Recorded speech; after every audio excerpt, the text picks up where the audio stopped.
Salute, salute. Welcome back to Key to the City, y'all. Hitting y'all with another one. Uh, Dating stories, y'all. Dating stories. Uh, y'all buckle up, pull up, drink up. Hey, roll up. Let's get it. Uh, my subscribers, my future subscribers. Hey, let's get to the story, y'all. Let's get to it. Story time. How I was dating a stalker and didn't know it. Now, this story is about me, and this took place, I say, when I was about 24 years old. So get your popcorn, get your chips, get your soda, get your hookah, get your vape, and let's go. So this story took place starting off at a Texas Roadhouse. So I went in to pick my food up. I had to give my name. The line was pretty long. Gave my name, grabbed my food, walked out, thought nothing of it. About 30 minutes later, I get a message on Facebook. It's from a lady, and it was like, hey, this is going to be weird, but I just seen you in Texas Roadhouse. I heard when you gave your name, and I looked you up on Facebook. So I thought that was very weird, but she was very attractive once I clicked her profile. So I'm like, okay, let me see where this goes. So I said, hey, what's going on? We started talking on Facebook, and we eventually started getting to texting and talking on the phone. So everything's going good. No issues at this point. We had never went out anywhere. Just talked on the phone and text because she was in college and it was kind of a hectic schedule for her. So we weren't really rushing anything. But one day we did make time to meet up at a park just to walk around the lake. We get to the park. She brings a dog with her. I'm not really a dog person, but she brings her dog. We're walking around the lake. We're talking. We're laughing. We're having a really good time. I asked her someone as attractive as her, why was she single? She was like, it always seems like when she gets in relationships, people start to show their true colors after a while. I was like, I totally get it. It's been that way in the past for me too. People start showing their true colors after a few months or a year and it just doesn't work out. So that didn't seem like the ordinary either. So she asked me, did I want to go to Starbucks and grab a coffee before she went back on her end of town? I said, yeah, cool. So when we got there, you know how you give your name at Starbucks to pick the order up. Well, the name that she gave them was completely different than the name I had been calling her. I didn't think that was too crazy because sometimes people do things like that. Yeah, my name's Greg and my name's really John. I mean, I don't know why people do crazy things like that, but I didn't look too deep into it. Or maybe it was her middle name. So we sit down, we're drinking the coffee, and, we pretty much exit the date. Leave, go our separate ways. The minute I got to the car good, she texted me, I really enjoyed you. I thought that was sweet. Another text came, I can't wait to see you again. Thought that was sweet. Next text came in. I love your eyes. This is all back to back to back. Okay, I was a little flattered, but it was a little overwhelming. So I go to the gas station, which is about 3 or 4 miles down the road to get gas. When I'm outside pumping the gas, she pulls up behind me, thinking this is just a coincidence. She was like, hey, stranger. I'm like, hey. She was like, I seen you over here. I take this route on my way back home. I said, okay. So she gets out and starts talking to me again. Mind you, we just had a full, maybe 2 hour session together. I'm kind of ready to go home now. So, day ends, go home. I'm asleep. I said the next morning, about 7 a.m., I get a text. And she was like, oh, I thought you were from this one city where I live in. She's like, I didn't know you were from here. I'm thinking, how do you even know that?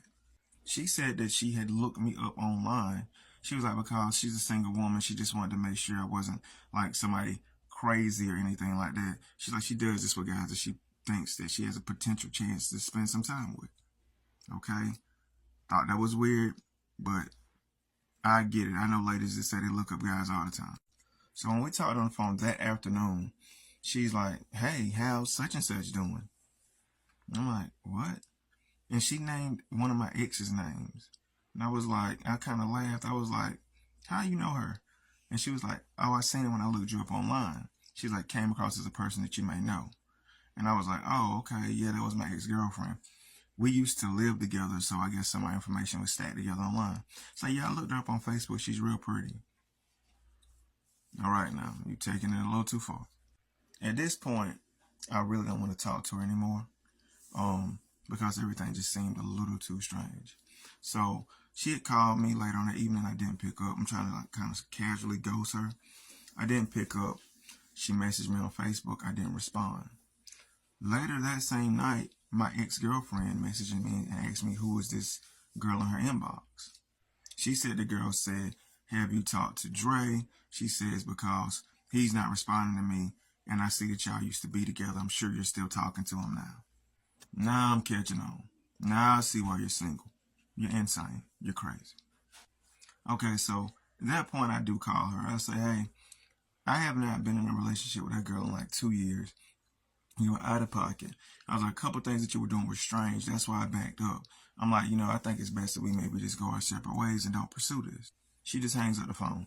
In my mind, it's over. It's done. After 12, I don't know what time it was exactly, but it was after 12. I'm up. I'm typing a paper in my room. I'm hearing a horn blow. I stay in an apartment complex at the time, so it's not out of the ordinary to hear a horn blow. But this is like rapid. So I look out the window. She's outside of my apartment blowing the horn after 12 at night.